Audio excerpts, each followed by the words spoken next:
Mathieu, that's what we say in French. So Mathieu. we're recording now, Bilal. I'm so happy to have you here. Welcome in happy to be here. France. Welcome in Paris. When did you get here? Thank you. Just a few days ago. A few days ago. Beautiful, just before Tour de France. Yeah. Oh, so you saw the arrival? I was staying in Montmartre area and God. went right by. It was beautiful. Amazing. My first time. First time in France or in Paris? No, second or third time in France. First time seeing the Tour de France. All right. That was unexpected surprise. It was like a gift given to me. It's great. So you're, I've heard you're a rock star investor, huh? Back here when people talk about you, at least in the deep tech area. Have you ever invested in a French company? I have not invested in a French company. I've invested in a bunch of European companies. Okay. I've been doing deep tech investing for 16 years. 16 years, my Yeah. God. What was deep tech back in 2009? It was not very popular. All right. There were a few believers who believed that deep technology innovations are necessary for computing to really move forward. In fact, that's been the history of computing, right? Like every decade, you have a new innovation that completely moves the world forward. In the early days of that innovation, few people take a chance until it becomes more clear that, hey, this is here to stay. And that's when every other VC comes in, and it's great. In the early days, 16, 17 years ago, deep tech was limited mostly to semiconductor technologies and biotechnology. All right. And then a few other things got added on. So people started to work on energy, clean energy, solar, batteries, biofuels. Then people started thinking about hardware, software systems, defense tech systems, medical devices, diagnostics. And slowly people realized that, this is big enough of a field that you need specialists, people who really understand it well. Yeah, because you had, what you say is that you had two fields at the very beginning, and then it's like, what, 6, 7, 9, 10? Yeah. As many as you want, actually. Yeah, and these are entire industries, Yeah. a very large part of our GDP. In the US, deep tech refers to probably $10 to $15 trillion of our economy. And I wish we were doing more deep tech investing, to be honest. So what was called deep tech back in 2009, most of it is not deep anymore, is it? Yeah, so in 2009, a few things were happening simultaneously. One was a focus on climate change. Already. And so a lot of technologies starting 2006 and 7 were focused on, hey, this climate change is happening. How do we invest in clean tech? That's So very it was interesting a because, big field. as it became something big, you'll probably be able to tell me later in this podcast what you're looking for right now that's going to be big in 15 years. Oh, so we hope. Yeah. So we hope. Yeah. But at that point, a lot of people believed that the economy was changing fast. Internet had commoditized a lot of markets. It was looking very hard to make money with the internet, right? I mean, you had a few public companies like Amazon and eBay, Google, but it wasn't that easy to start the next company in the internet space. And people were looking for, what's the big market? And people thought, hey, everybody buys fuel, everybody drives cars, we need energy, that we consume every day. 100%. So it's a very large market. We should be building technologies that can transform those markets. So Clean Tech 1.0, as it's called, was born there. And a lot of people were investing in that. That was not very successful for a lot of people. But some of the most interesting companies came out of it. I mean, one of the world's largest companies is Tesla. Yeah. Right? And transformed the automotive industry and came out of that clean tech movement. Interesting. And many others, Nest Thermostat. It's a big success company. Yeah. Google right now, right? Yeah. If you go to buy diesel, at least in the US, at least 10% to 20% of that diesel is going to be biodiesel. So that came out of there. Solar revolution happened. And in certain parts of the world, solar is growing much faster than any other form of energy. Yeah. So that was big. So I think, a lot of good came out of it. But the most important thing was a realization that you can build tech businesses that are, high margin, fast growth, high multiples on exits, basically venture-backed businesses that can be built. We learned from our mistakes how to do it right. And that led to the movement that then became hardware software systems, people investing in deep tech 2.0, which included a lot of work around construction, advanced manufacturing, automotive, defense tech, and so on. What was the mistake? What were the mistakes? You just said we learned a lot from our mistakes. The biggest ones, or I think while we can talk a lot about the different industries that people invested in that did not have the right characteristics, did not have the right margin structure. For example, if you're buying a commodity, like you buy corn in the store, most consumers don't care where the corn comes from. They just care for the price of corn. Yeah. And unless there's regulation that forces you to make corn a certain way, you will buy the cheapest corn or the best tasting corn. You're not going to care that it was produced necessarily in environmentally beneficial ways. And a lot of things that were commodities were very hard to market to customers. Energy is one part of it. Like, we're consuming energy, but we don't really know how much of it was derived from wind or solar or nuclear or, most likely, thermochemical plants like, coal or whatever, natural gas. So that was one realization, that we should invest in companies where you can have a differentiation. Like, when you buy an Apple phone, that it's a different phone than an Android phone, right? So that's where technology wins. You use Facebook, looks very different than Twitter. And so you're like, oh yeah, I like Facebook better, I like Twitter better, or I like TikTok better, or I like Tinder better, or whatever it is. Things that are non-differentiated are hard to sell. But actually another big lesson that we learned was that we used to think at that time that these technologies are extremely complex, right? There's a lot of technical risk in these companies. It may not work. Or how do you sell? How do you package? How do you price? So we went and invested in founders that had 10, 20, 30 years of experience working in those industries. So a lot of the CEOs back then of those companies were hired who had spent a lot of time at Shell or General Electric or Total, right? They knew that industry really well, the industry they would come from. But the one problem was that they weren't very entrepreneurial. Yeah, they didn't have founder DNA. Large incomes, Exactly. Yeah. So we ended up backing often, good and right technologies, but the wrong teams. And in fact, you see that a lot of car companies that were funded at that time did not succeed because they had executives that had come from the automotive industry. Could you believe, obviously tell me about Elon Musk, but do you believe you can create a car industry, a car company, like when you're 24 and you've never been working in the car industry? Yes, I actually believe that. Now you need to... What about the Chinese companies? All of those... Yeah, so Chinese companies are, there wasn't a Chinese car industry. There was not even a very big Chinese solar or wind industry. Chinese learned fast. In fact, a lot of Chinese CEOs, if you meet, they're fairly young. I think you can, that doesn't mean that in your company you don't hire experts. For supply chain, you hire a supply chain expert. For pricing, you will hire a pricing expert. Elon Musk is not sitting there doing primary engineering designs, right? But you need somebody who understands that startups win against incumbents, not necessarily because they have the best technology, but because they move fast. Right? And because they move fast, they quickly start accumulating a lot of currency around them. There's a lot of people who start believing that this thing is moving so fast, let me get onto this rocket ship, or let me get onto this train. Let me try it, let me practice it. You give them product, you give them new products, new features. So every time you use that product, you see something new. You're like, this is great, this is getting better. Think of your own use of ChatGPT, right? Every big incumbent right now, Google, Meta, everybody, Anthropic, Mistral, everybody has, LLMs and, similar service. But some of these companies, depending on your taste and your interest, they're just much better than others. And they're moving so fast, right? They used to be text, then they became photos, then they became videos. Whereas some of the bigger companies, people who invented this field, like Google, was effectively, from a commercial point of view, was way ahead of any of these guys.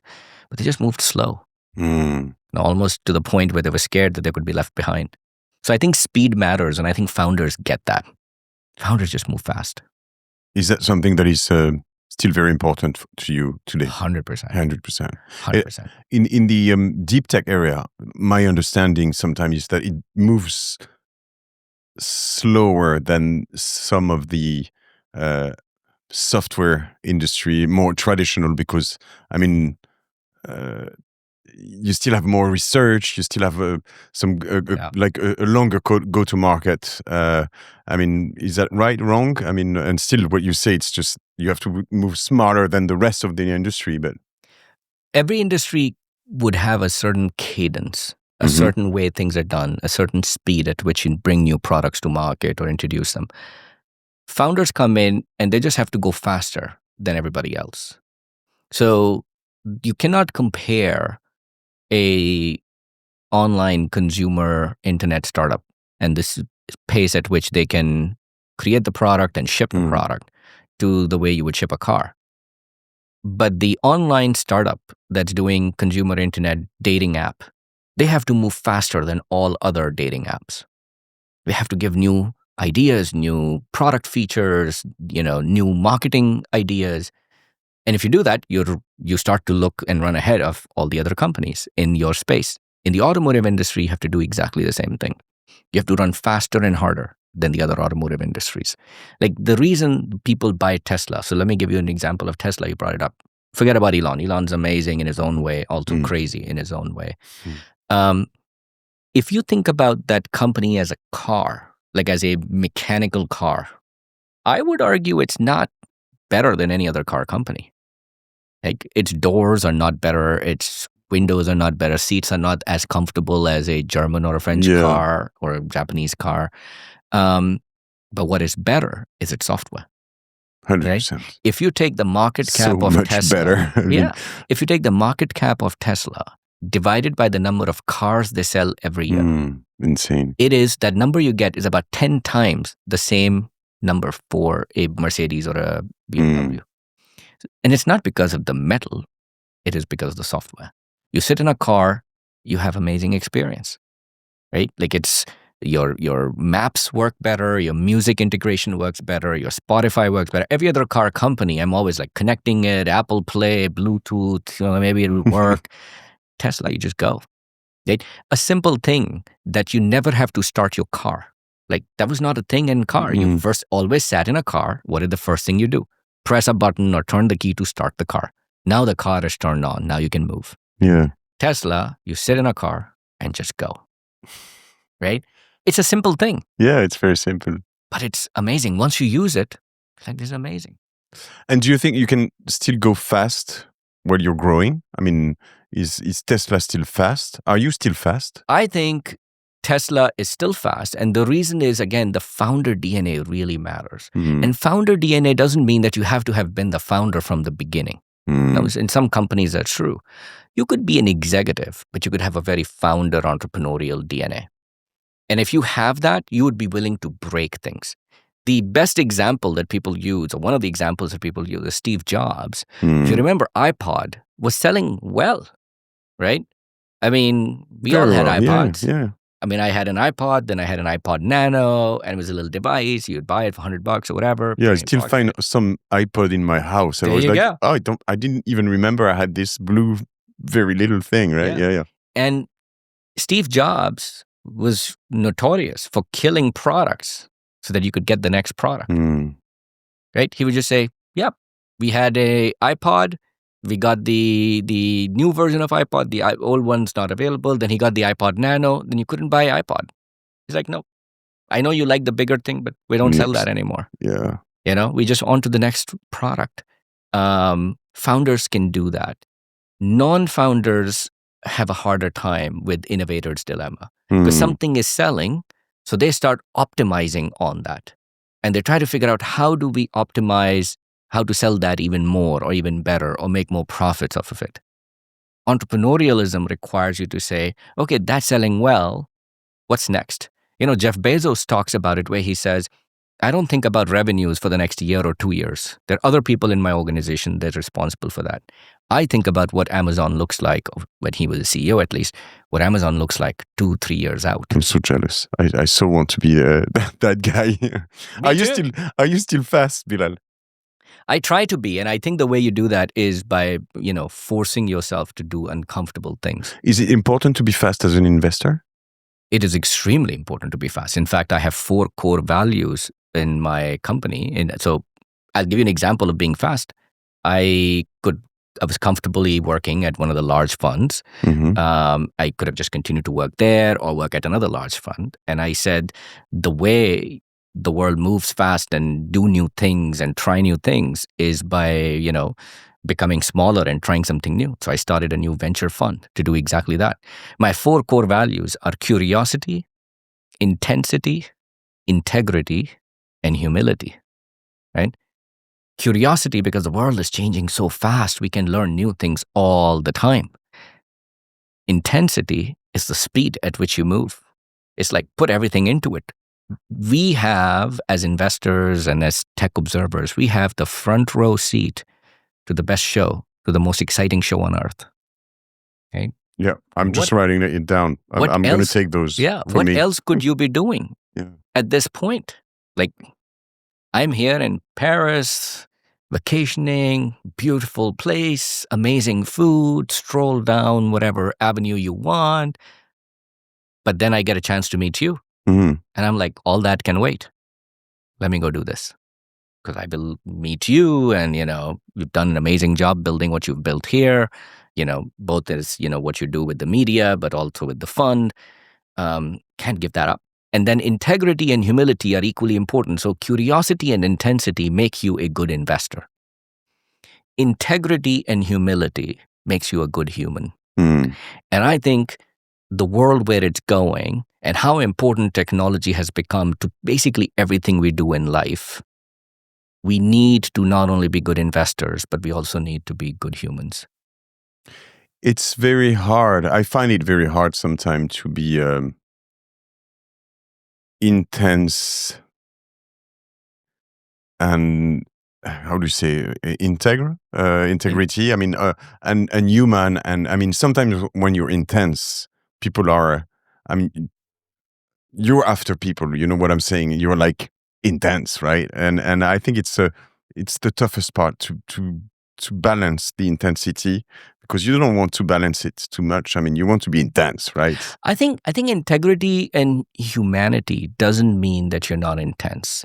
I think people have to understand what are your values that you hold dear. So if you work for Elon Musk, right? He's very blunt about his values. I mean, he is thinking big ideas, right? You and I may agree or disagree with his ideas, but he wants man to build a colony on Mars, right? Like he wants us to be, multiplanetary species. With probably a chip in the brain, right? Put chip in a brain and many things. I mean, all his companies are, well known to people. And he's like, we have to move at lightning speed to get there. I mean, obviously his own life, he knows that he's only going to live so long. But it's more than that, right? Like it's he knows that it's so difficult to do that if he doesn't put everything into it, if he doesn't risk everything, it's not going to happen. He's known for risking all his money by putting it all into SpaceX and Tesla. Again, in recent, last 6-9 months with the politics, right? He put everything, all of his credibility online for what he believed in. So if you agree with him, then you know his values and then you align with them. And then he's very intense about it, right? If you don't agree with him, then you will feel that he's just a jerk. Yeah. I'm not sure... well, at least humanity is within his core values. I don't know. What do you think about that, actually? I think he has, we all have different things we aspire to. Without commenting on whatever kind of childhood he had or upbringing or whatever he had, clearly, there's a part of him that understands the human suffering and he wants to solve that. But then there's another part of him that's almost mechanical, robotic. Yeah. That underplays the human side of it. It's like if robots can do everything, then that's fine. Yeah. And I'm like, but the robots should be built to serve humanity. Like, what's the point of having robots if the human life is not improved? Look, this is not a character judgment of people. I think we have to understand who people are, and we have to, know how they're going to behave because of that. We can go back in history, right? Look at the lives of Albert Einstein or Nikola Tesla. Mm. I mean, Nikola Tesla was obsessed with the technology that he was working on. And, the rest of the world didn't matter to him. Yeah. Edison, on the other hand, was an inventor, but he cared for money and fame and power, and Tesla didn't. Tesla just cared for technology, right? And Edison was much more successful on the business side and whatnot than Tesla was. Tesla died like kind of relatively penniless. Interesting. But that's what drove him. So I think we have to know what we're dealing with. And to be honest, I say all of this knowing I'm not any one of these guys. I'm not Tesla, Edison, or Elon Musk, or whoever. I'm an investor. But my job, as much as it is to find the best companies and invest in them, I think my job is to be a guide, advisor, partner, sort of a psychologist to founders, helping them think through when things are tough, not only business tough, but they go through personal struggles. And it is not easy for anybody to fire people, but they have to do that. So they struggle with that. Yeah. Sometimes they start a company with their best friend, and then they realize that I have to let this best friend go. Like, he's not the best CTO of the company. How do I do that? Sometimes they have to realize for themselves that I started this company, I built this, I did everything. But they have to understand they may not be the right CEO of the company going forward. How do you deal with that? And I think that's where good investors have to have the, as I say, integrity to be honest. So do you trust me? If you're a founder that I work with, that you trust me, that Bilal's got what he's saying is what he means. He's not giving me some bullshit to get me to agree to whatever his agenda is or what he wants. And then also the humility of understanding what the other person's going through. All right. Very interesting. Are you hardcore on some aspects of your professional life? Look, I expect a lot. Mm. People have often told me that I, not only do I have a high bar, I always worked in I've worked well in teams that are very high performing teams. I am not the person who's like, if somebody's struggling, to like go in and sit with them and help them. Mm-hmm. I'm like, that's just not me. Like, you're not the right fit for this organization. I'm happy to help you find other people who can help you, other organizations. I mean, I'm a nice guy. I like to be a nice guy, but I like to have the A team with me. Like, SEAL team, just go execute. So when did you create your own VC firm? Was that a year? Yeah, okay, this year. So I announced late last year in December that I'll be leaving Lux after 11 and a half years at Lux. I was a GP there, and it's a very friendly relationship with Lux and myself, but also with General Catalyst, which is another firm that I was at before Red Glass. But I realized that the time was right to build a new kind of a venture firm, a fund that was focused on early stage, but also not just, placing a lot of bets and spray and pray as people may do, but to be a real Sherpa to some of the best founders, building some of the most important companies in these spaces. And so you raised like, 150 million, was it? That's the target for my first fund, yeah. It probably ends up becoming a little bit larger, but... Oh, yeah, okay. It's almost done, is it? Yeah. Like this, boom. I mean, didn't feel like that as I was raising it. I started fundraise, and then the Liberation Day happened. All right. All the world got tariffs imposed, so that was not fun. But I'm very grateful for all the LPs that have supported me so far. They all come from the US, most of them? Actually, no. One LP is probably a few blocks away from here. Oh, yeah. Did you work with Michael Benabou? No, or with no? I'm not sure. I see. No, it's Clément Lamolinerie? No? Yeah.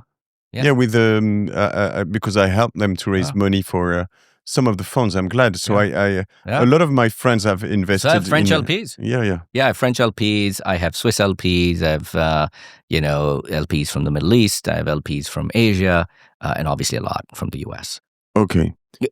This is by design. It's not just people. I like Bilal, or it is by design that I want to have a global set of LPs. Their play actually was, so when they came to me to help them raise money in France and within my network, was that they were trying to scout the guys leaving funds, like the stars leaving funds to create their own. So you're right in the middle. Yeah. I think it's a great strategy. Yeah. Not because they invested in me, which is great, but I think it's a great strategy because early funds usually deliver great returns. That's just historically, that's been true. The people who are leaving large funds typically have a network, a track record, so you can actually look at what they've done in the past and see who they know and what kind of deals they would likely get into and so on. So you can also do your own independent work rather than just trust the investor. But also, especially recently, there's been a lot of people leaving large funds that are very experienced. So it used to be that some really ambitious young person who was at a big fund for 3, 4, 5 years would say, hey, it's time for me to start my own thing, almost like an entrepreneurial thing. But they've only had 3, 4, 5 years of experience at a big fund. But now what you're seeing is people with 10, 15 years of venture experience are leaving. Typically, those people never left. Yeah. But now they're leaving to start funds. So they're coming in with a lot of experience, a very big network. They are very good at not only investing in businesses, but they also have a very sensible, responsible approach to the business of investing. Bilal, is there a risk that those guys are the same as the one in the automotive industry you were talking about earlier on, that they have, I don't know, some biases, or I don't know, maybe... For sure they have biases. For sure. I think just like as a startup in a venture fund, you build a portfolio. I hope every LP builds a portfolio. So the portfolio cannot be just investing in, you should be invested in a fund like a Sequoia or a Kleiner Perkins or General Catalyst. But if that's all you do, then you're leaving stuff on the table. Then you should be investing in funds like mine, right? But there's also some kid who's 22 years old who has a tremendous network at Stanford or Oxford or whatever. You have some of that as well. I think it's a portfolio approach, for sure. Interesting. Tell me very quickly before you explain me where you want to invest. What are what do you see for the future? What is the average, the company, the average investment you see? Is it very early stage? Is it Series A? Is it before? Is it seed? So I'll be focused on early stage, which is to me, from formation when the company's just getting started, but it's almost like incubated with me, or just I'm the first, even person to help them, incorporate the company. Then you would put like $1 million? Yeah. Yeah. I just made an investment, $1.5 million, but it could be even less. And that's when you create... I've invested in companies where I've invested a few $100,000 to get them going, because they're just one person. They just need money to get going. It's always like what, 15, 20%?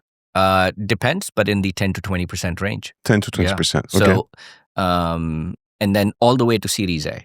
Okay. Right? And the important thing here is... And what's the Series... Sorry, Bilal. It's just so we compare with France. What's the Series A for you? What's the size and what's the ticket? So let me explain this. The formation stage is where the company doesn't even barely exist. Yeah. Okay. Pre-seed is usually where the company has 1 or 2 founders, but nothing else. They have an idea, they haven't built anything, and they're raising, somewhere between $1 to $2 million. Okay. Seed generally is something where companies are raising between $2 to $5 million. Right? That number used to be smaller, but it has crept up to $2 to $5 million. At this point, the company has hired a few people, a couple of people. They have a prototype or a demo or something, but you're still believing. There are no customers or nothing very real yet. And then Series A is usually when companies raising between $5 to $15 million. They now have a product. They may have 1 or 2 customers. It's not fully reproducible yet. That here's a machine that's working on selling, but you're raising that amount of money. Now, I say all of this.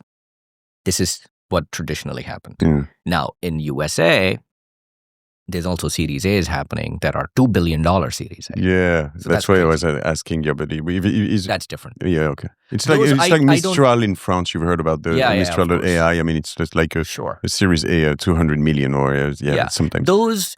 Those to me are very different because, look, there the bet is whether it's based on the team or the space or some kind of a geographical need. That is more of a saying, I'm anointing this to become my play in the space for the country or for the set of investors. Like, we as a country need this. So we're going to go do that. We're going to put a lot of money into it. You may even think of this as like infrastructure investments, right? Like you say, look, we need to have our first, hypersonic missile built. We're going to spend $2 billion building it. It may or may not win, but we're going to do it. I've recorded recently with that woman, Rachel, on Génération Do It Yourself. She had raised $1 billion for trains, and because we need more trains, and she's a former SNCF, and trains are pretty good in France. So I just took one last night. Yeah, from where? From Nice. Oh yeah, so it was long though, but 6 hours. 6 hours. That was great. But yeah, it's very comfortable. Yeah.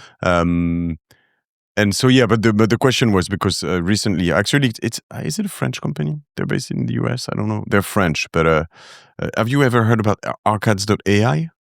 No. They do virtual influencers. It's big. It's already big, and they launched a bit like 18 months ago. Not even 18 months ago. They are over 10 million ARR, and they raised like, I don't know if it's confidential or not, whatever. I would say 10 million, but they say it's a seed. And I'm like, it's a pretty big seed. Look, 10 million, 5 million, 10 million. Look, the numbers keep changing. Yeah. Here's the big idea. I was with a few founders recently and who've been successful or who are successfully building very incredible companies, like worth billions of dollars now. And the thing we noticed was, and we said, there are not a lot of examples of companies that have become successful, that raised a lot of money early on. Companies that raise a lot of money create a lot of noise. I mean, take Mistral or ChooseVue or whatever. Everybody talks about it. They've raised a lot of money. Everybody wants to go work there. They can pay great salaries. Everybody writes articles about them. They're on podcasts, newspapers. They go on the talking circuit and everybody wants to talk about them. And maybe they even get some customers because, everybody's like, look, Mistral has just raised $1 billion. Must be real. Let me go work with Mistral. Or maybe Mistral can give discounts and get the customer. Things can start working.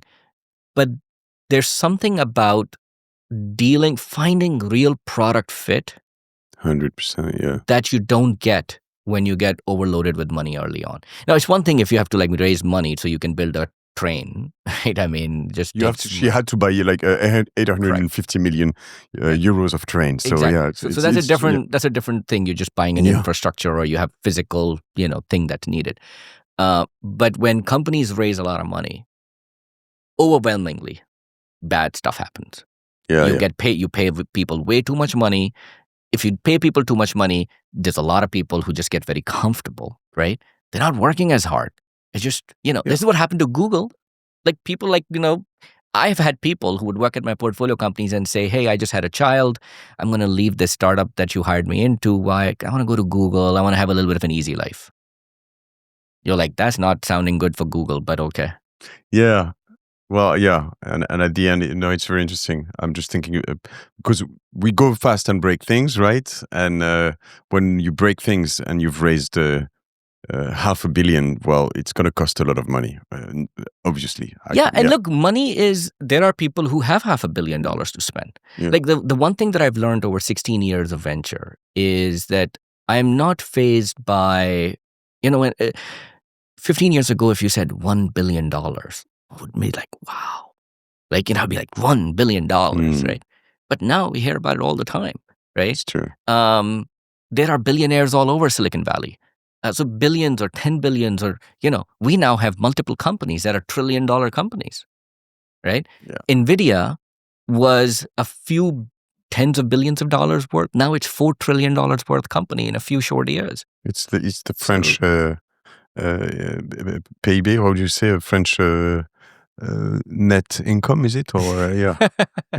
Yeah, but it's so I think I'm less concerned that they will burn a lot of money. My view simply is that it elicits bad behavior across the board. People become careless. People become less focused on finding the right product market fit. They don't service the customers as well because they can afford to lose a few customers and it'd be okay. The CEO gets busy doing all these other things, all these investors who keep inviting them to give talks and blah, blah, blah. So the CEO is too focused on those things. I could name a lot of companies that are well-known companies in Silicon Valley where it's extremely terrible management because people are busy being, celebrities, right? Rather than tech founders. Well, actually, that's something that is not happening at Mistral. I'm getting a hard time to get the CEO on my podcast, and it's maybe it's a good sign. I think it's a good sign, but it's also there's a certain sense of responsibility. I mean, now Mistral is like representing, in some ways, the French tech ecosystem. So I think the founding team or the management team probably feels that pressure. Same thing I could say for Helsing on the defense side, right? Like it's a European company that's seeing that pressure. No, look, pressure is a good thing. I mean, money is not the only way. There should be, pressure is good. We all perform well under pressure. So with Red Glass now, that's the name of your new firm.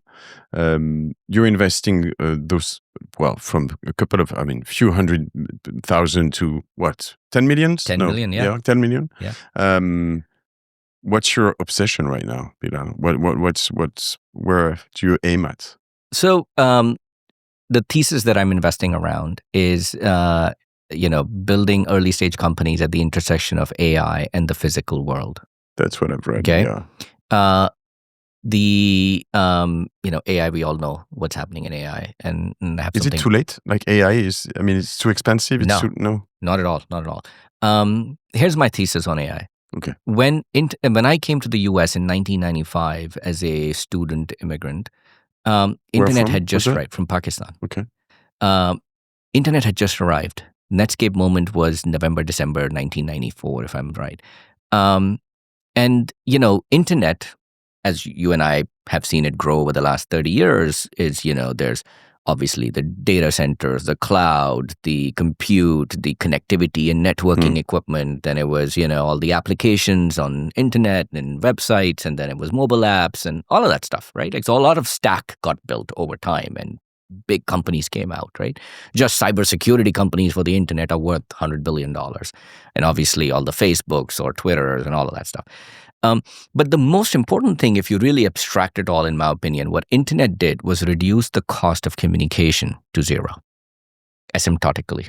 Internet was expensive in the beginning. Today, you and I could do a free Zoom call while walking in the streets of Paris, right? Real-time communication. The reason we can see an Uber app, the car move every few seconds, is because the data packets that are going back and forth cost nothing. Yeah. So you can see the car real-time move. Oh, it's coming. It's just around the corner. And that led to trillions of dollars of value creation in the economy. Trillions. And it took over a period of time, right? Like there was the early companies that were built in 1996, 97, 98. Google came in 1999. People sometimes forget that Facebook came in 2004, right? But Facebook came and iPhone did not exist. iPhone came in 2007, right? They had to pivot the company to become mobile first. Yeah.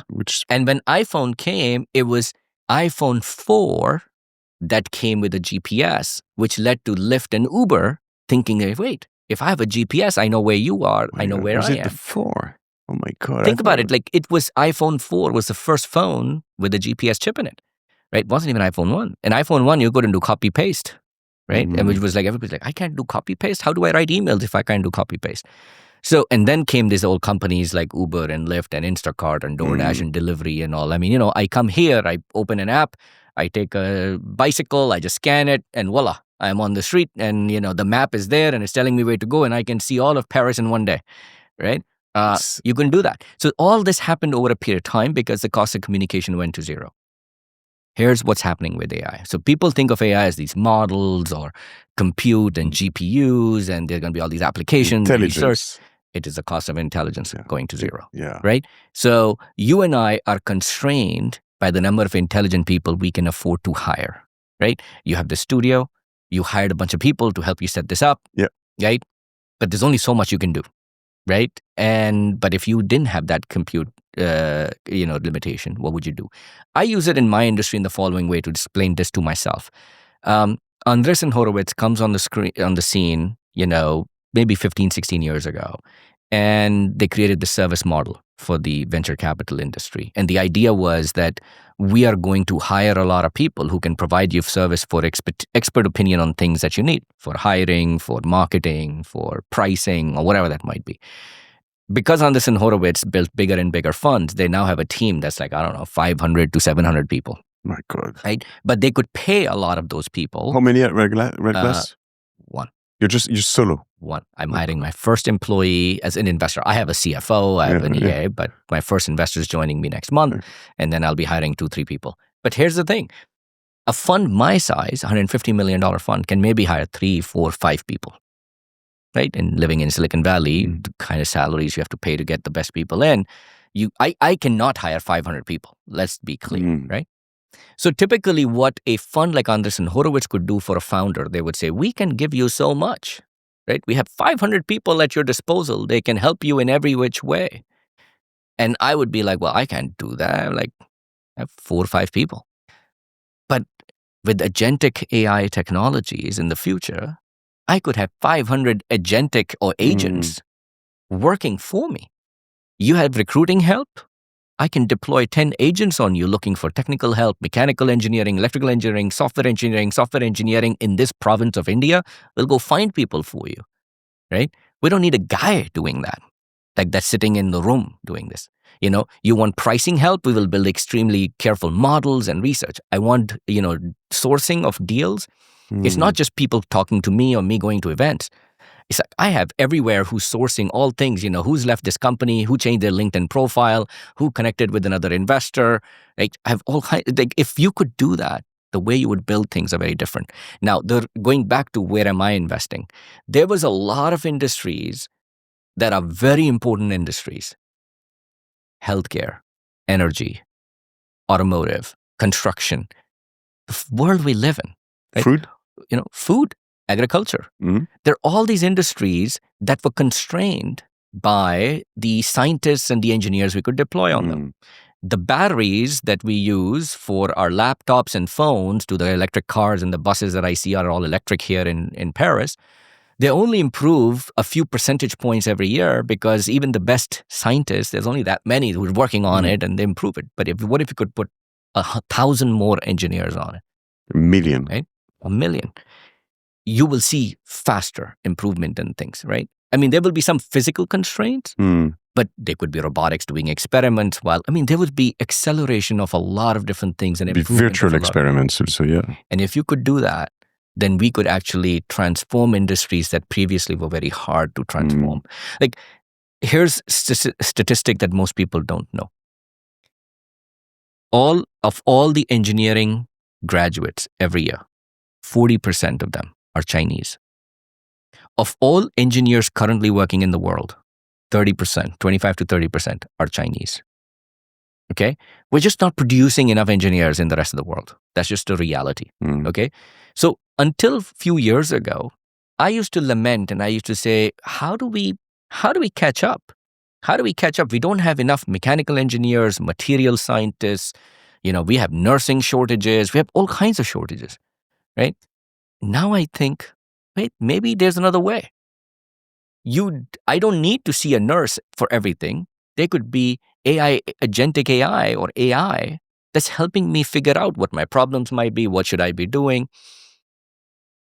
If you're doing agricultural research, I don't need to rely on a few people that can model the climate, the soil, the nutrients, This is all data that could be fed into AI models that are helping me optimize.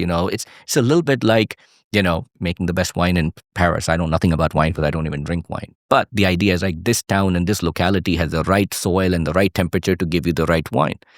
do have companies in Silicon Valley that are changing the climate. They're changing the weather. Hey, I can make it rain when you want it to rain. I can change the nutrients of the soil. You could do that. Could you produce French wine in different parts of the world or different parts of France? That could be very interesting. I mean, you may or may not want to do that, but you have option to do that. I think that's the big implication. And I think that's a way bigger industry than where most of my VC friends are focused, which is effectively taking the companies that we created in consumer and enterprise SaaS space over the last 10, 15 years, and they're trying to recreate them using AI. So they're trying to figure out if there's going to be a new kind of a Facebook or a new kind of, like you said, influencers that are AI based, or can I do your accounting better? Can I do your customer service better? Can I do your legal documents better? That's fine. What those VCs are doing is they're basically taking all the companies that were created in the past and saying, can we do this better, faster, cheaper? I think there's a lot of amazing things that can be done there. God bless them. They should do that. I'm more focused on people who are saying, I'm going to change the world. Yeah, okay. I'm going to do things that were previously impossible to do, or very, very, very hard. Like you said, Uber before, prior to the iPhone with the GPS or... Totally. Okay, 100%. What do you think about Lovable? So which part of the world is it? Is it in the new part? So I'm a personal investor in Replit, which is fine. I think Lovable is great too. I think all these companies are great because what they're doing is providing tools for people to have capabilities that they previously did not have. This is insane. I created a website just saying on my phone. Like, my son's done doing that. My God. Yeah. And you can do like, I've recorded with Anton Osika from Lovable. And I mean, while we were recording, we were creating a business, literally. Yeah.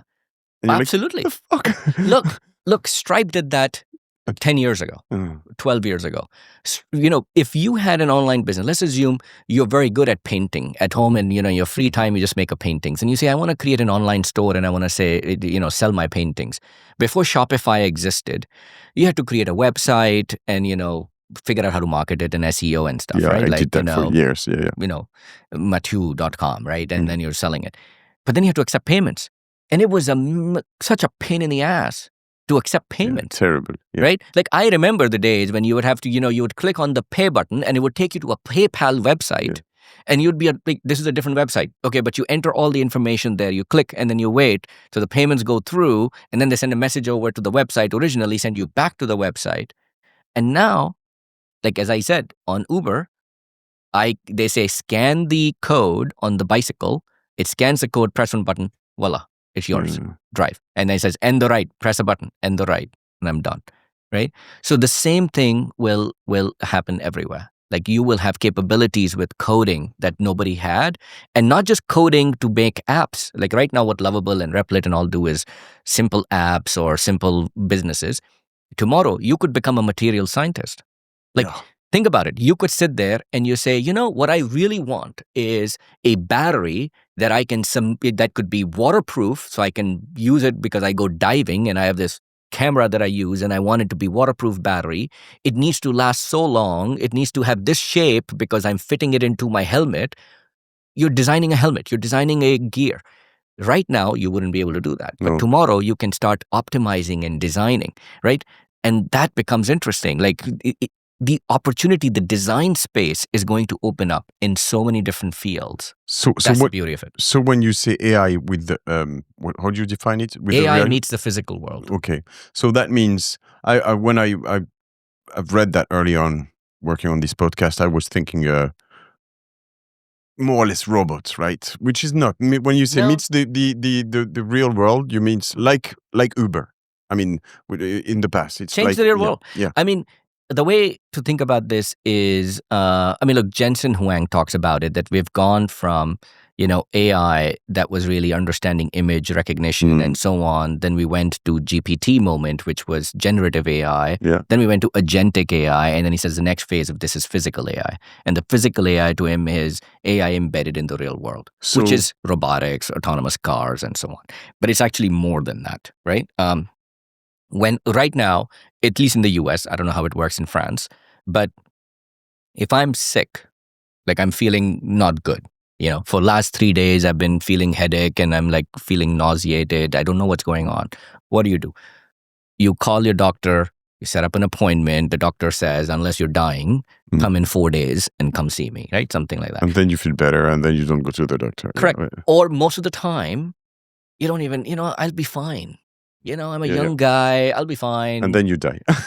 Sometimes it becomes something dangerous, right? I've had friends who thought that, my shoulder's been hurting, maybe because I work out, but it's hurting for a month. Is it the left shoulder? Yeah. Yeah. And then you turn out it could be cancerous. It could be bone cancer. So I had a friend who lost his life because of that, right? But in either of those circumstances, the bottleneck is what? A physical doctor. A person that only has so many hours in the day, that can only see so many patients, can only spend, and in the US, we've gone from doctors coming to your house to see you, they used to do house calls, to now where a doctor comes and sees you in the room for 5 minutes. Like they're seeing a new patient every 5 minutes, right? How much can they do in 5 minutes? But that's okay. They've been trained now to do that. And if an AI can address all your questions, and it's like specifically trained and tuned, not only on medicine, but it has your data, your information. Why not use that, right? Well, we all do that on ChatGPT already anyway. Yeah. I did that for a cream for my son, and I said it's going to work from 75 to 94% of time. I was like, oh, cool. And yes, all of my friends are using ChatGPT as a psychologist. I 100% agree. And ChatGPT will give you a better answer than Google will, which is a shock to me. But here's the thing, right? If you remember, go back 20 years before Facebook and all these, there was this thing called ICQ. Messenger, instant messaging, right? Instant messenger was used, hey, what you doing? How's it going, right? But it also used, hey, you want to go out on a date? I'd like to meet you. You're across the hall. I saw you using IM. Let me send you a message. You want to meet? It was used for everything, businesses, right? I remember 20 years ago building a business, and I would send to talk to the Chinese suppliers and do business deals with them. But then what happens is, so that's the ChatGPT right now. It's one thing that does it all. And then what happens was people realized within instant messaging, the thing that you need for dating, it looks very different than for your friends, and something for your parents, something for calling all your friends. Like, when, Skype started, it was like, hey, Skype is amazing. Why is it amazing?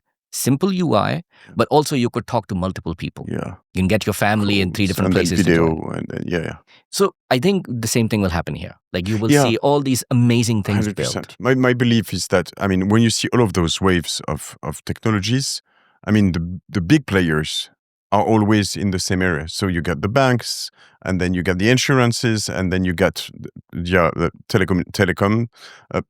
You have also, I've recorded last year with the founder of Tinder, Sean Rad. Yeah. Dating is going to be, probably, I don't know how is it going to work though, because it's going to be like, I want to meet my future wife. Yeah, boom. Here she is. And like, okay, but how much do I pay for that? Well, maybe it's going to be expensive. I don't know.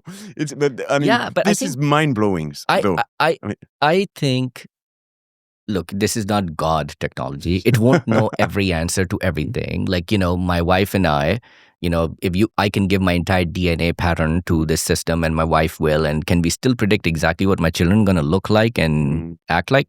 Probably no, because it's not just biology, it's also environment, it's also what they learn, all that stuff.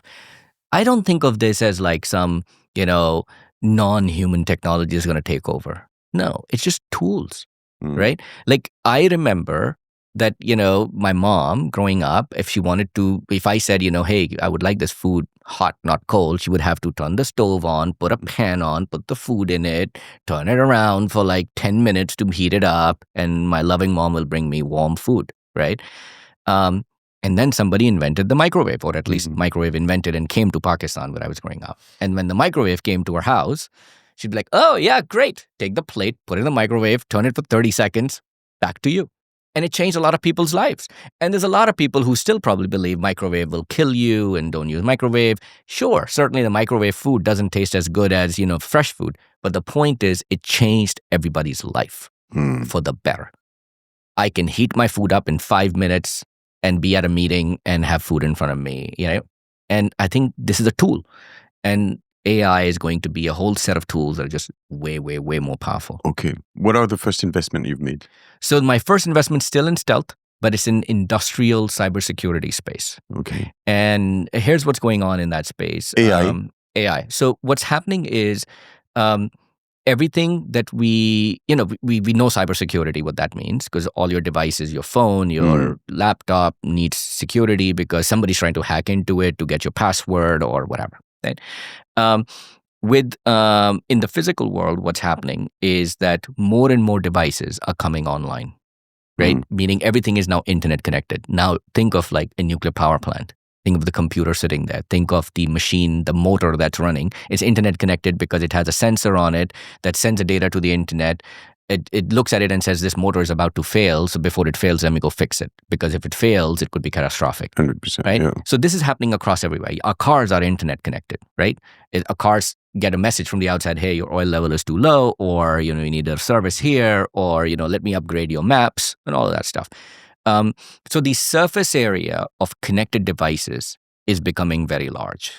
All of that requires protection, right? I mean, one way for me to hurt you would be to take over your car, right? I mean, just like I could take over your credit card and be like, hey, I've made transactions on your credit card and now you have to pay the bill. Or if not the bill, you have to go fight with the credit card company. What if I took over your car? Well, and since my car doesn't need a key anymore, yeah, I can just not open it anymore. Or, no, there've been times when, there've been times when I'm sitting in a parking lot and Tesla message comes, hey, it takes 20 minutes to upgrade your software. Do you want to do it? And I press yes, and it goes. And the whole software is upgraded while I'm sitting in a parking lot somewhere else. I can sit here right now. My car's parked in California. I could open up an app and I can show you what's happening around my car because the Sentry mode is on, all the cameras are on. And it'll show me. It's like my home security system in a car. So all those systems are internet connected or becoming internet connected, and it's becoming more and more important, not only to protect them from smaller things, but like really state level things, right? This is something that we underestimate right now. This is going to be a real problem. A real problem would be that if a terrorist, instead of blowing up a bomb, does something, and all refrigerators from a particular company failed overnight. Guess what? Half of Paris that might be using this refrigerator would be having spoiled milk and fish.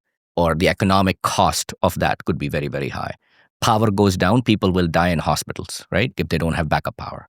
So it's and if you can take control of one car is enough to be, a weapon, right? So you don't even need to have like all of the Tesla over the world. It's just one. You can two. go drive it into. You've seen in Europe, there's been a lot of terrorist incidents where somebody would drive into a public. Now imagine if it was and we usually find out who's inside because either you catch them or they die or whatever. But imagine if it's like an empty car that does that and taken over by a terrorist.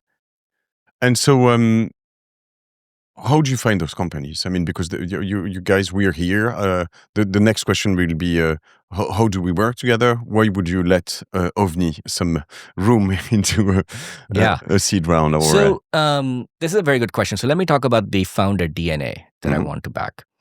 It is very easy to start a company. You and I could start a company. It's going to be even easier with that AI. Yeah, like you said, you and I could come up with an idea, get onto Lovable, create the website, launch it, register it in the US. It takes $20 on the internet to do it. We have a startup, right? Turning a startup into a business is the hard part. A business has products that have customers. A product is only a product if it has a customer. A customer is only a customer if they're giving you revenue. Revenue is really only revenue if it has margins associated with that.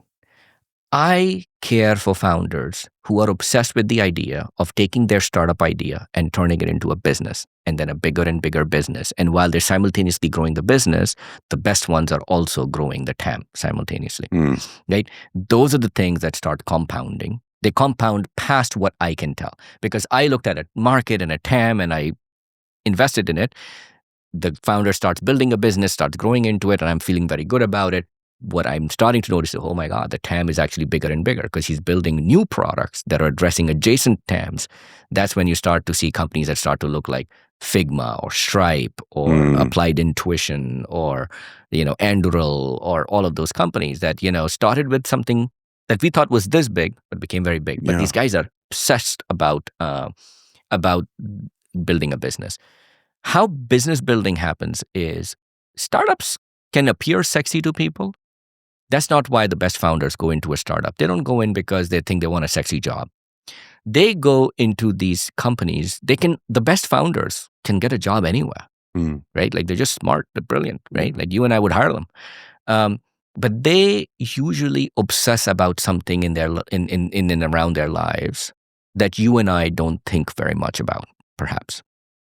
I meet founders who are comfortably working at OpenAI or Anduril or DeepMind or Palantir. But, they've been there 5, 6, 7 years. But when they were kids, they really wanted to be a doctor. But they never went to medical school. Or their mother died of cancer, right? Or they grew up being very environmentally cautious. So they care about the environment. But they feel like frustrated that all they can do is just do separation of metal from plastics at home, right? Like something more than that. They just need to get into the game, right? It's good example of that are all these people young kids who went to work for Elon Musk when he went to Doge in Washington, D.C. There were all these young people who were working at amazing companies. They're some of the most brilliant people we've got. But they felt aligned with the mission that, I want to do something important in life. And they believed in what Elon was doing, whether you and I agree with that or not. And they all ended up in DC doing things, right? That sort of, alignment around a mission is really interesting. So when I meet people, I look for 3 things. One, do they have high horsepower? Right? Are they just like, you can meet people and you're like, dude, this guy is like just jumping ahead. Like, he just wants to get so much more done than I can, right? I mean, clearly these people are almost on every dimension better than I am. The second thing I look for is, do they have a passion? Do they have something that they obsess about? Right? They can obsess about cars, they can obsess about compute, they can obsess about dating, they can obsess about semiconductors, they can obsess about cybersecurity, they can obsess about China and, international order. I'm sure you find people here who obsess about the fact. Like, I hear this all the time. Like, I have a company in Italy and everybody says, oh, all the money in Italy is made in the northern Italy and the southern Italy is just a vacation spot. I am waiting to meet this person from Naples or Rome who will be like, fuck this. This is going to change. Like, I'm not going to, like, why should the world be this way? Like, maybe it is today. Like, more money gets made in Milan than gets made in Rome. But there's some kid somewhere in Rome who's going to come up with, that's not true. Rome has something amazing to offer, and I'm going to build the next big company. I mean, Mistral is that way, right? Like, all the AI companies are going to be in California, and then Mistral says, screw that. No, I want to build that here. We have great engineers here. Yeah. I mean, in fact, AI would not exist today if it wasn't for what, French researchers. Like, they kept this field alive, right? And so I think they obsess about something, and I look for that. And then the third thing I look for is, do they understand how to build a real company? That, you and I can imagine, imagine me telling you that, hey, Matteo, we should build this thing called the pyramid. There's going to be this giant body of work. It's going to be square at the bottom, pointed at top, thousands of foot tall. And you know what? It's going to be so amazing that even thousands of years from now, people are going to buy a ticket to go see it. You're like, that's an amazing idea. I'm like, yeah. And I'm going to be known as the founder of the pyramid idea guy, right?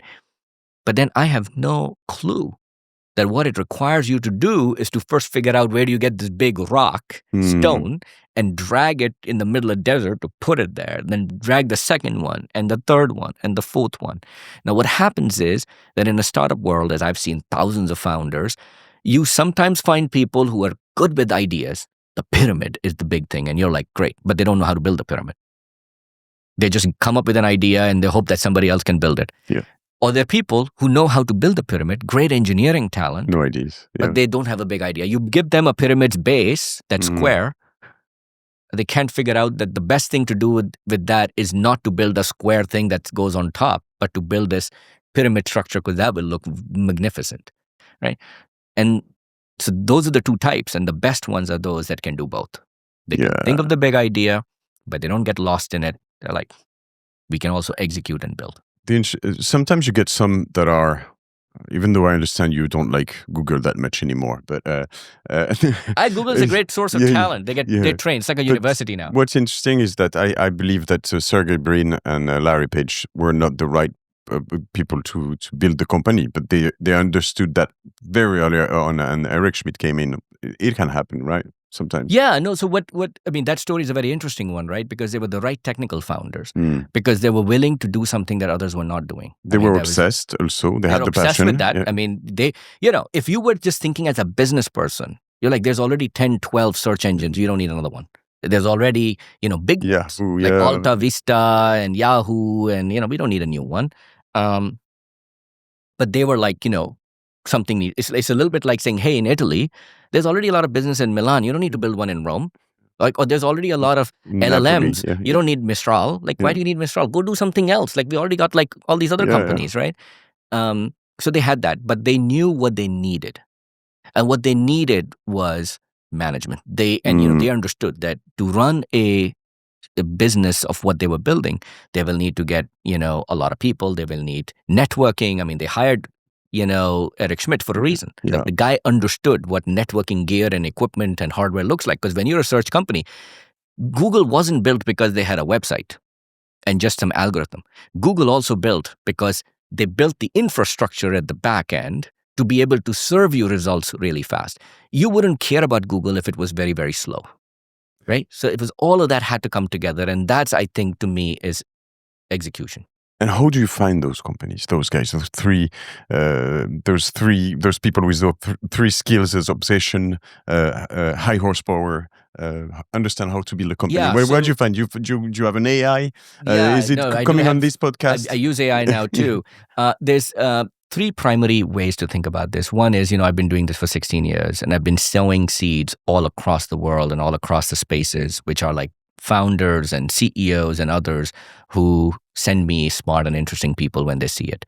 Usually what happens is that a person that wants to start a company early on goes to another CEO that's their friend or somebody they know and say, am I doing this right? Or who do you recommend I talk to? Maybe looking for a co-founder, or even before they look for an early investor. Inbound. And that's when people are like, hey, this idea, you need to talk to Bilal. Not only because he's a smart guy, but also a nice guy, and he will give you advice, and he won't like steal your idea or be a jerk to you and all of that stuff. So there's a lot of inbound.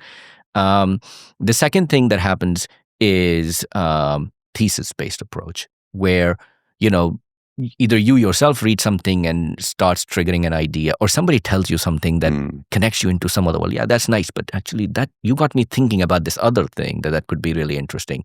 And that's where then I start doing few things. One, researching who's working in those spaces and reaching out to them and learning more about it. But it also is putting out content that says, here's what I'm thinking about this space. Here's what I've learned about this space. Here's what other people are doing in this space. Where would that be? On LinkedIn? Yeah, mainly? LinkedIn, Twitter, posted on Medium. It's a way of building what I call a feeding ground. So let's assume that you have a day job, whatever you do, but let's assume you obsess about eyeglasses.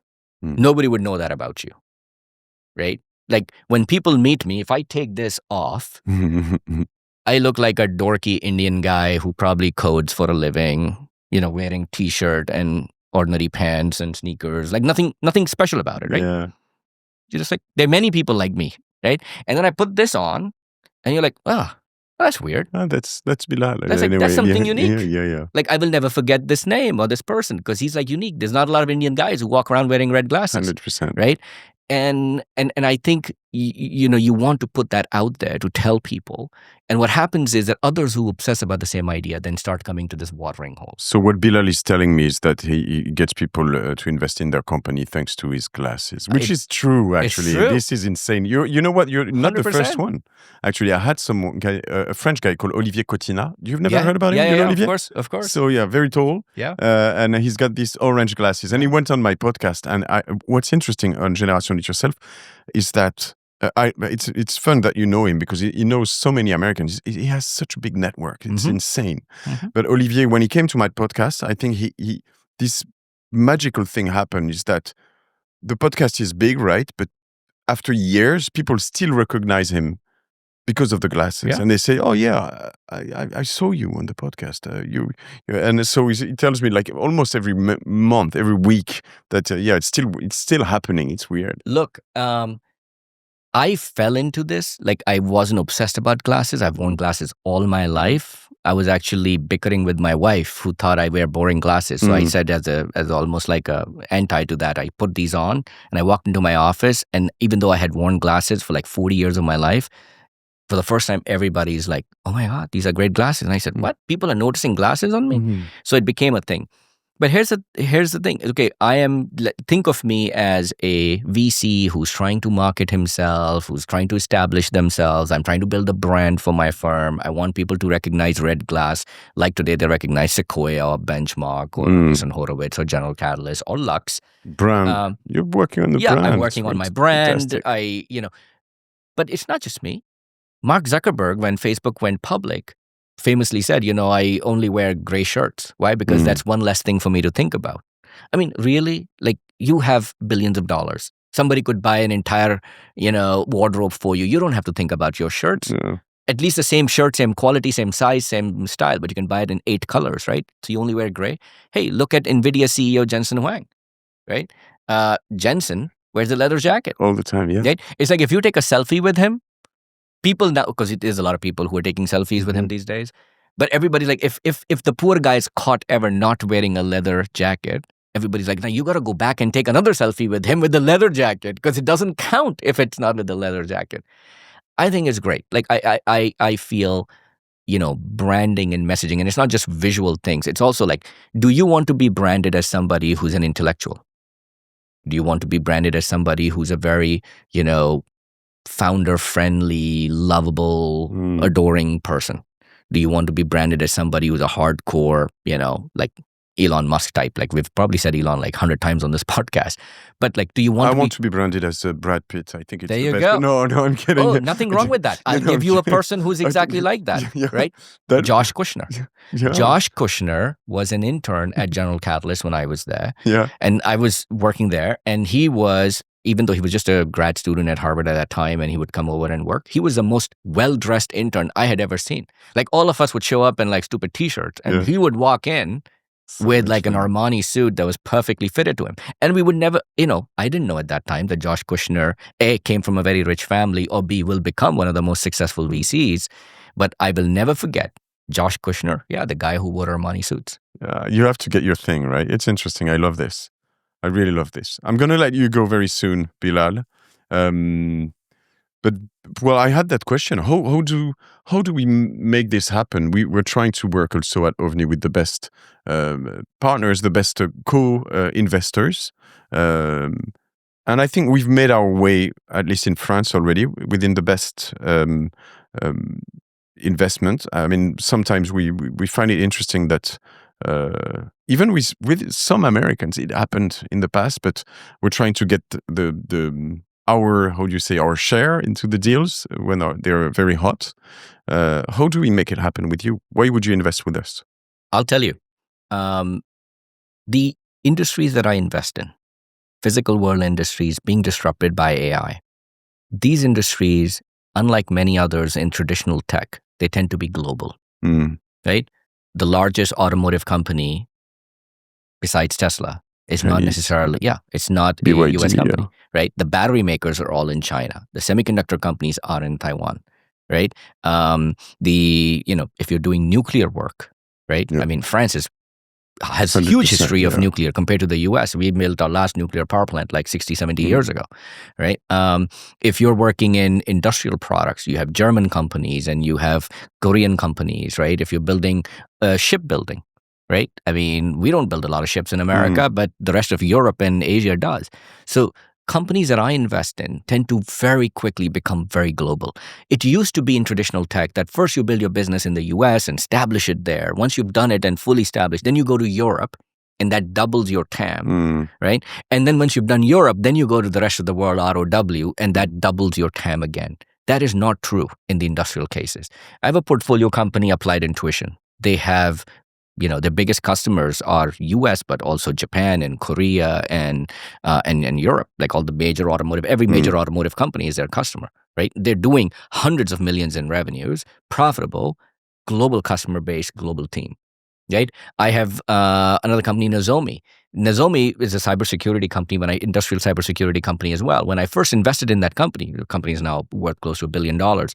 But when I first invested in the company, their first customers were Italian energy companies, right? Then their second biggest customer they got was in Dubai. The third one was a cement manufacturing company in Mexico. Now they have on 5 continents, they have players, right? Similarly, in defense tech, right? Very quickly, you have now NATO and France and Germany and Italy are expanding their budgets and spending more money, and so you've got to be here. You got to partner here. You can't just show up and be like, "Give me money" as a customer. You got to have a presence. Like these things, industry where people like, "Are you creating jobs in my country, or what are you doing?" So, I think in these sectors that I described, where I will be investing, the markets are global, the founders are global. And, yes, there's an advantage to being in Silicon Valley. Things move faster. Okay? There's a certain culture. It's easier for me to help these companies. So while it is very likely that majority, if not most of the companies that I invest in are US-based, all their customer base is going to be global. And as I do that, I will want partners who are both investors in me as LPs. Like I mentioned, all my LPs are global LPs, but also co-investors with me, that they have a global footprint. Right? Like if they're entering the French market or they're entering the European market generally, reaching out to somebody like you who's on the cap table to say, who should they be talking to? Right? Like who are the investors they should be talking to? Where do they find this team? They're looking for a GM. If you're hiring people in Japan or Korea, you can't just show up and be like, let me hire a GM in Korea. You need to have somebody who really guides you, advise you, who's the right personalities to hire and where do you hire from and deal with that. So I think you will, certainly it is important to me, and we should be doing more things together.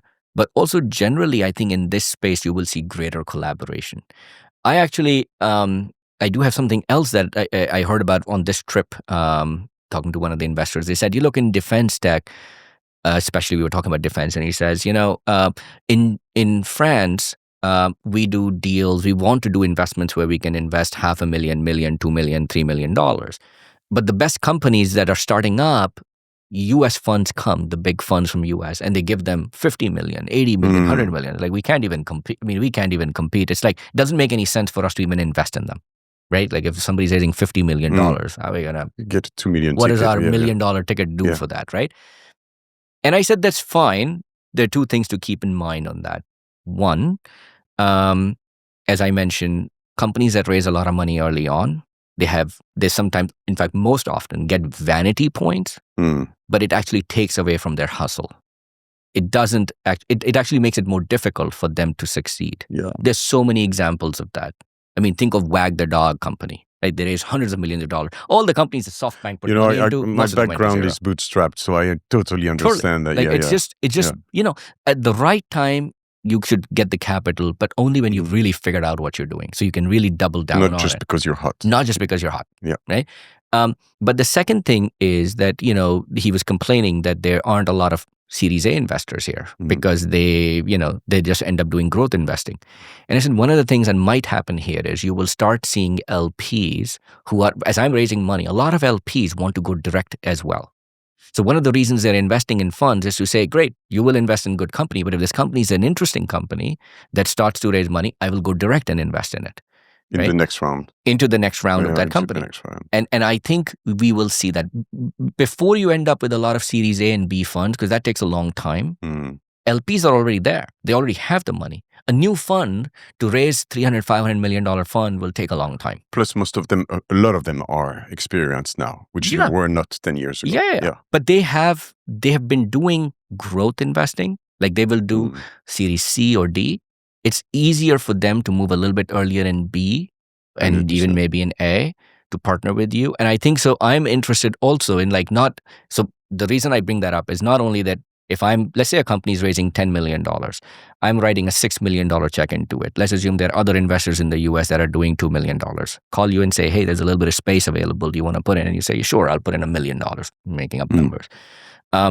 So you put in $1 million. Why would I take your money into that company? Why would this founder, when they ask my opinion, I'll be like, you should definitely take their money. Why? One, access to European networks, talent, customers, all of that. Obviously, all this stuff that you do that's like real value add for founders that they otherwise the best network in best Europe. network. And it does matter, right? Getting their word out, and helping them build credibility for themselves, because nobody cares about them. But they show up on your show, people are like, whoa, there must be something. Like, why is he interviewing them? There must be somebody. But also the network you have in your LPs and your investor base, like other VCs, other GPs, other LPs, That's, I think it takes a village approach is how venture has worked. One of the reasons I started the fund is because I realized that the venture world has bifurcated into two. On one side, you had a lot of very small funds, like $5 million, $10 million, $20 million funds. And they're just basically buying lottery tickets. They're writing small checks, 100, 200, 500K checks into companies without even thinking too much about them. They meet somebody 5 minutes later, they're like, I'm in. You're awesome. Right? Which is fine. Nothing wrong with that. I'm an LP in some of those checks or some of those funds. But the founder doesn't get a lot of support from them. Right? No support, on the other side, funds that were successful over the last 10, 15 years, all the big names we know in Silicon Valley, they all became super big. Right? They're raising now $1 billion, $2 billion, $5, $10 billion funds every cycle. So for them, they cannot spend time on $2 million, $5 million checks, let alone $1 million, $2 million checks, right? So you don't get the attention from these funds when you're an early stage company. So the middle is missing. And this middle is a big place where funds like mine and yours and others, we used to collaborate together. We used to form syndicates and invest together. In the big funds, what's happening is that they will do seed. If you're doing well, they will also lead your A. If you're doing well, they will also lead your B. They will also have growth funds. There's a benefit to that. Don't get me wrong. There's benefit to having somebody that can give you all kinds of money. But what it takes away is the building, the village working together to support you. You're completely then dependent on this one fund's ability to help you, not just financially, but also with their networks and their capital base. Whereas I think companies would be better off and they said, look, I want a lot of people involved. I want, if nothing else, to hedge against the fact that, hey, Bilal may not be able to raise a second fund or may not like me anymore. Or, I may have a tough time. I need a bridge round. How do I get that done? Or I'm growing into Europe. I want money, right? Like from European investors. Or I want sovereign wealth funds. Who knows sovereign wealth funds that can introduce? So I think there will be a lot more collaboration going forward among funds that are not already billion-dollar. The multi-billion-dollar funds, they're becoming capital providers. They're no longer venture funds, really, in some ways. We're like a bank. Come to us. We can give you all kinds of capital, valuable, but different than traditional Even venture. for LPs, if you want to get into that, you have to come with $1 billion sometimes, or it's going to be, many billions. Right? You're going to them primarily for money. And people are coming to you not just for money, but also your network, your advice, your guidance, and your help. 100%. Bilal Zuberi, it's Zuberi, right? Yeah. We can find you on LinkedIn, on Twitter, you say on X, so you still publish and write on Medium. I've lost track on Medium for a long time. Would you give me? I'm going on holidays tomorrow. It's my last. I have a meeting right now, but what should I read? One book. Oh, I was thinking of, as I was writing here, somebody asked me a question about that, and I asked them to read Dario Amodei's essays on ethics of AI. Is it recent? Yeah, he's been writing regularly. Okay. And his works are very thoughtful. Very thoughtful. Not only because he talks about technology and where the world is going, but it's called Machines of Grace was the first essay in that series. Because it really helps you also think about, what does it mean that machines around us are going to be active? All right. This is a dumb surface, this table in front of us. But this could be an active surface. This surface could be telling you that I like to lean on, I like to step back, the distance I sit on, where are things placed on it, the water's fallen on it, let me adjust accordingly, whatever. If this becomes an intelligent system, this room becomes an intelligent being, how does our relationship with this system change? It's still a room, still protects me, but it's active. You are right now manually controlling the AC on and off. Doesn't need to be that way. Yeah, You should feel that. Are you feeling cold? When I feel warm, you and I know, start to perspire, right? It should automatically freaking recognize that Bilal is now not comfortable. Let me change the temperature. Now, you may be uncomfortable because you're feeling cold. There should be a room that says, we take so many things for granted that the dumb systems will remain dumb. It shouldn't be the case. Where do I find those? I just look up Dario Amodei, Machines of Grace. Oh, Machines of Grace. Yeah. Okay, great. And it will take you Machines of Loving Grace, is that it? Machines of Loving Grace. Okay, great. Fantastic. Well, that was amazing. That was longer than expected. I'm trying to improve myself, but I can't be short on those podcasts. Love it. Thanks a million. Thank you, I'll let you go back to your family. It was fantastic. Merci beaucoup. I'll come to San Francisco and meet you someday. We'd love to see you there. And I'm off to Corsica tomorrow. Have you heard about Corsica? Yes. Yeah. Yes. That's the best place in the world. Frédérique Dame, do you know her? She was an early Uber employee, partner at Google Ventures. She grew up in Nice. Her family lives in Nice. And she was in Nice when I was there, and she was heading to Corsica herself. Yeah. So you may run into her. Okay. Fantastic. Bye-bye, Bilal. Bye, guys.